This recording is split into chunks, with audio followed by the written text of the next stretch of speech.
आप सभी ने कक्षा 11 में अध्याय 12 भाग 2 पढ़ लिया। भाग 2 में आपने ग्लाइकोलाइसिस के बारे में संपूर्ण जानकारी ले ली। अब इसके बाद आता है आपका अगला प्रोसेस जो कि है किडवन फर्मेंटेशन। आपने पढ़ा है कि जो ग्लाइकोलाइसिस के दौरान पायरुविक अम्ल बनता है उसका उपभोग होता है किडवन में या फिर ऑक्सीशोषण में। किडवन भी दो प्रकार का होता है, लैक्टिक अम्ल किडवन और अल्कोहलिक किडवन। तो आपने ये भी पढ़ा है कि जो किडवन होती है वो अनाक्सीय परिस्थिति में होती है जिसमें ग्लूकोज का आंशिक ऑक्सीकरण होता है। ग्लूकोज का पूर्ण ऑक्सीकरण ऑक्सीशोषण में होता है, जो नेक्स्ट टॉपिक में आपको बताया जाएगा। अभी आपको क्या पढ़ना है, किडवन फर्मेंटेशन क्या होता है। तो जैसा कि अभी आपने पढ़ा था पिछले ही टॉपिक में कि ग्लाइकोलाइसिस तो सब में होगा, हर एक जीव में ग्लाइकोलाइसिस तो होगा ही होगा, चाहे वो किडवन करे या ऑक्सीशोषण करे, ग्लाइकोलाइसिस तो सब में होगा। और ग्लाइकोलाइसिस में आपको पता है कि ग्लूकोज किसमें परिवर्तित हो जाता है, पायरुविक अम्ल में। अब इस पायरुविक अम्ल का उपभोग जीव दो प्रकार से करते हैं, एक तो किडवन के द्वारा और दूसरा ऑक्सीशोषण के द्वारा। तो कुछ जीवों में किडवन होता है, कुछ जीवों में ऑक्सीशोषण होता है। किसमें किडवन होता है, तो किडवन होता है मोस्टली प्रोकैरियोटिक जीवों में। प्रोकैरियोटिक जीवों में, प्रोकैरियोटिक जीवों के उदाहरण क्या हैं, जीवाणु और एक कोशिकीय कुछ एक कोशिकीय यूकैरियोट्स में भी होता है, कुछ एक कोशिकीय यूकैरियोट्स में भी होता है, जैसे ईस्ट में। ईस्ट क्या है, एक कोशिकीय यूकैरियोटिक होता है जिसे हम कवक में रखते हैं, तो कवक भी क्या एक यूकैरियोटिक होता है। तो पायरुविक अम्ल का भविष्य क्या होगा, या तो वो किडवन में जाएगा या फिर ऑक्सीशोषण में। किडवन में ऑक्सीजन उपयोग नहीं होता, ऑक्सीशोषण में O2 का उपयोग होता है। ठीक है, O2 का उपयोग होता है ऑक्सीशोषण में। अब ऑक्सीशोषण में पौधे आते हैं, जंतु आता है, ये सब करते हैं ऑक्सीशोषण। लेकिन ऐसा नहीं है कि जीवाणु भी करते हैं, लेकिन अधिकतर जो प्रोकैरियोटिक जीव हैं जैसे जीवाणु अनाक्सीय शोषण करते हैं। जीवाणु भी दो प्रकार के होते हैं, आप पढ़े हो, ऑक्सी बैक्टीरिया और अनाक्सी बैक्टीरिया। तो कुछ ऐसे भी बैक्टीरिया होते हैं जिनको ऑक्सीजन की जरूरत होती है, कुछ ऐसे भी बैक्टीरिया होते हैं जिनको ऑक्सीजन की जरूरत नहीं होती, वो किडवन करते हैं। तो प्रोकैरियोटिक जीव जीवाणु हैं, वो किडवन करते हैं। एक कोशिकीय यूकैरियोटिक कोशिका का एग्जाम्पल जैसे ईस्ट, ये भी किडवन करता है। लेकिन मैक्सिमम जो बहुकोशिकीय होते हैं पादप जंतु वो ऑक्सीशोषण करते हैं, इसमें ऑक्सीजन का उपयोग नहीं होता। अब कुछ पॉइंट हैं जिनको बार बार आपको याद करना होगा, इसमें ऑक्सीजन उपयोग नहीं होता, इसमें ऑक्सीजन उपयोग होता है।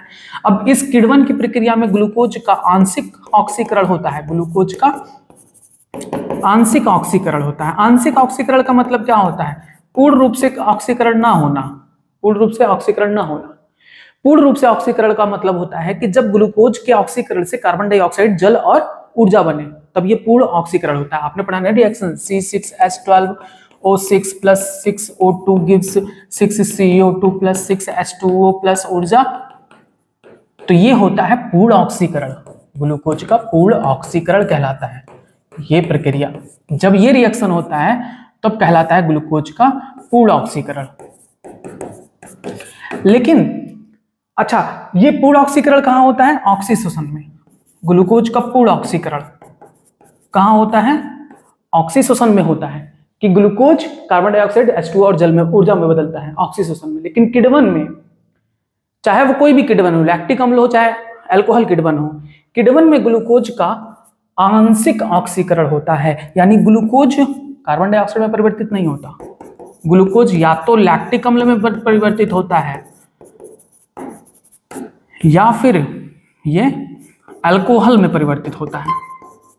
ठीक है, ग्लूकोज किडवन प्रक्रिया में कार्बन डाइऑक्साइड में परिवर्तित नहीं होता, वो या तो लैक्टिक अम्ल या अल्कोहल में परिवर्तित होता है। आप जब डिफरेंस लेके चलोगे ना तो आपका सारा डाउट क्लियर हो जाएगा, कहीं से भी कोई कंफ्यूजन नहीं होगा। तो ग्लाइकोलाइसिस के दौरान पायरुविक अम्ल तो सभी जीवों में बनेगा, चाहे वो जीवाणु हो, ऑक्सी बैक्टीरिया हो चाहे अनऑक्सी बैक्टीरिया हो, जिनमें किडवन हो रहा है जिसमें नहीं हो रहा है, सब में ग्लाइकोलाइसिस तो होगा ही होगा। तो ग्लाइकोलाइसिस में क्या होता है, ग्लूकोज से पायरुविक अम्ल बनता है, पिछले वीडियो में आपने पढ़ा। अब इस पायरुविक अम्ल से या तो किडवन होगा या तो ऑक्सीशोषण होगा। अगर किडवन होता है तो ग्लूकोज का पूर्ण ऑक्सीकरण नहीं होता, आंशिक ऑक्सीकरण होता है, इसमें ऑक्सीजन का उपयोग नहीं होता, या तो लैक्टिक अम्ल बनेगा या तो अल्कोहल बनेगा। लेकिन अगर आप ऑक्सीशोषण को देखते हो तो उसमें ऑक्सीजन का उपयोग होता है और CO2 और जल और ऊर्जा बनती है। समझ में आया? अब हम देखेंगे कि इस किण्वन में लैक्टिक अम्ल कौन बनाता है, अल्कोहल कौन बनाता है। चलिए,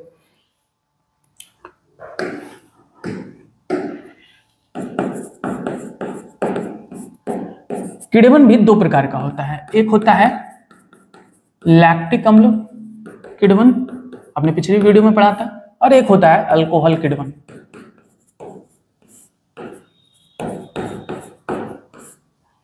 अभी आपने पढ़ा है कि किण्वन की प्रक्रिया प्रोकैरियोटिक जीवों द्वारा भी होता है और कुछ एक कोशिकीय यूकैरियोट द्वारा भी होता है।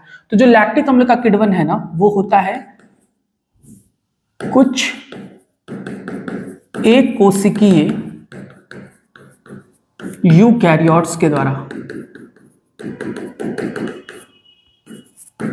जैसे ईस्ट। अगर आप 12th का चैप्टर याद करो, अगर आप 12th पढ़े हो तो 12th में आपको बताया गया है मानव कल्याण में सूक्ष्म जीव में ईस्ट के द्वारा शराब बनाई जाती है, बियर बनाया जाता है, ब्रेड बनाया जाता है। तो वहां पर ईस्ट क्या करता है, ग्लूकोज का आंशिक का अपघटन करके लैक्टिक एसिड, एक मिनट उल्टा हो गया सॉरी, ये यहां पर नहीं होगा। लैक्टिक अम्ल का जो निर्माण है वो जीवाणु करते हैं, वो अल्कोहल होता है, ईस्ट करता है, वो बाद में इसको बताएंगे। लैक्टिक अम्ल को देख लो। तो अभी आपने पढ़ा है कि किण्वन प्रोकैरियोटिक कोशिका में होता है, तो ऐसे लिखेंगे कुछ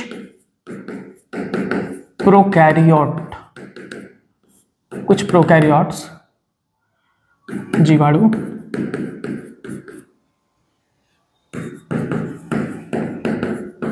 पायरुविक अम्ल से लैक्टिक अम्ल बनाते हैं।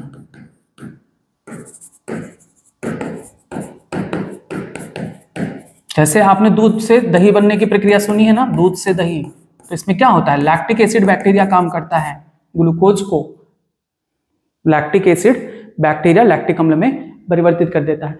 तो ये लैक्टिक अम्ल किण्वन था जिसमें प्रोकैरियोट्स यानी जीवाणु पायरुविक अम्ल को, जो ग्लाइकोलिसिस के दौरान पायरुविक अम्ल बना है, उससे लैक्टिक अम्ल बनाते हैं। ठीक, ये हो गया जीवाणु में। लैक्टिक अम्ल किण्वन हमारी मांसपेशियों में भी होता है, जंतुओं की मांसपेशियों में। मैंने आपको पिछली वीडियो में बताया था कि जब हम दौड़ते हैं तो हमें तेजी से ऑक्सीजन की जरूरत होती है, तो उस ऑक्सीजन की रिक्वायरमेंट पूरी नहीं हो पाती, तो हमारी मांसपेशियों की कोशिकाएं जो है वो पायरुविक अम्ल को लैक्टिक एसिड में परिवर्तित कर देती है। मांसपेशी में पायरुविक अम्ल। अब यहां पर एंजाइम भी पूछा जा सकता है, तो एंजाइम भी याद कर लो। लैक्टिक डिहाइड्रोजिनेज, डिहाइड्रोजिनेज द्वारा लैक्टिक अम्ल में बदलता है। तो ये हमारे मांसपेशियों में होता है जब हम एक्सरसाइज कर रहे होते हैं तब, ठीक है, इसलिए हम थोड़ी देर के लिए थक जाते हैं। अब देखो अल्कोहल किण्वन, अभी जो मैं बता रहा था, अल्कोहल किण्वन कहाँ होता है, तो आपने प्रोकैरियोटिक जीवों के उदाहरण देख लिए जिसमें लैक्टिक अम्ल का किण्वन होता है। अब हम अल्कोहल का किण्वन देखेंगे तो कुछ एक कोशिकीय यूकैरियोट्स, जैसे ईस्ट। ईस्ट क्या है, एक कोशिकीय कवक होता है, सब कुछ लिखते चलो, एक कोशिकीय कवक, लिखना नहीं है, सिर्फ याद करते चलो, ठीक है। तो ईस्ट क्या करता है, वो अल्कोहल किण्वन करता है, यानी ईस्ट क्या करता है, पायरुविक अम्ल को किस में बदल देता है, एथेनॉल में बदल देता है, एथेनॉल में बदल देता है। तो ये दो टाइप का किण्वन आपने पढ़ लिया। अब इन दोनों ही किण्वन में ऑक्सीजन का उपयोग नहीं होता, ऑक्सीजन नहीं उपयोग होता, इस बात को ध्यान रखना। अब ऑक्सीजन उपयोग नहीं होता तो ग्लूकोज का पूर्ण ऑक्सीकरण भी नहीं होगा, ग्लूकोज का अपूर्ण ऑक्सीकरण होता है। ये सब बातें आप याद कर लिए, समझ में आ गया। दो प्रकार से किण्वन होता है, लैक्टिक अम्ल बनाता है जीवाणु या फिर हमारी मांसपेशियां, अल्कोहल बनाता है ईस्ट।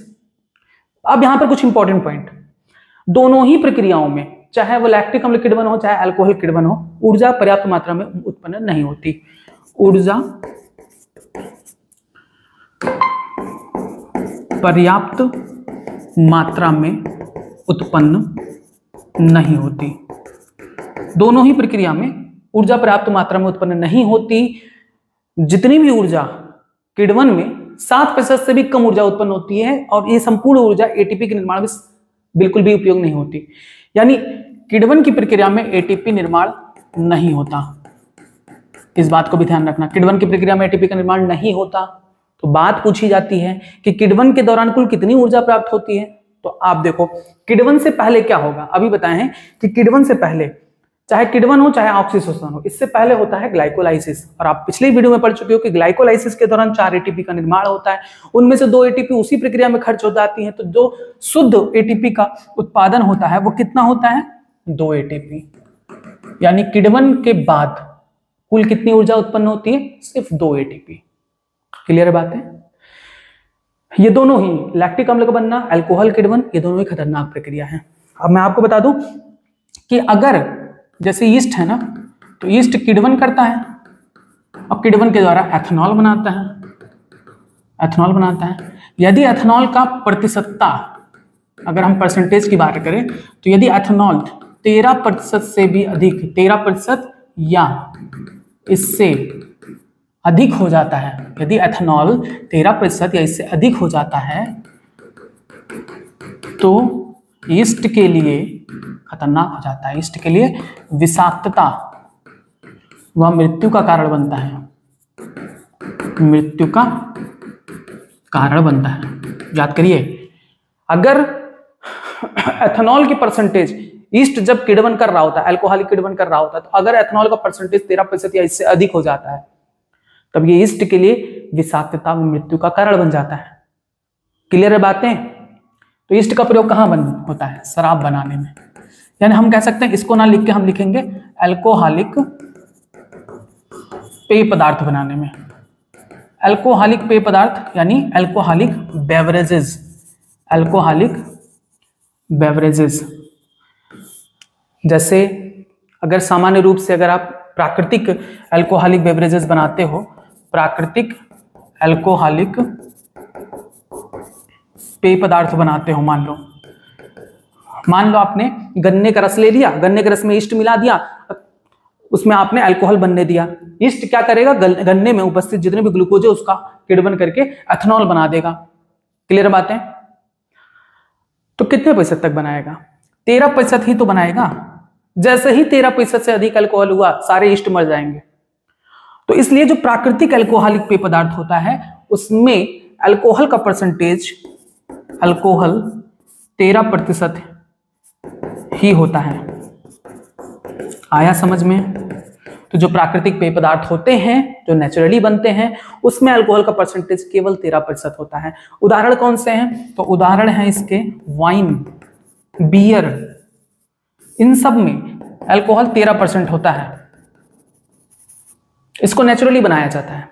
जैसे वाइन बनाया गया नेचुरल प्रोसेस से, उसमें कुछ भी आर्टिफिशियल कुछ भी यूज नहीं करते हैं। बियर बनाते हैं तो उसमें भी जैसे नेचुरल है नेचुरली करते हैं, साफ सफाई के लिए भले थोड़ा बहुत कर लेंगे, लेकिन और कुछ भी नहीं करते हैं।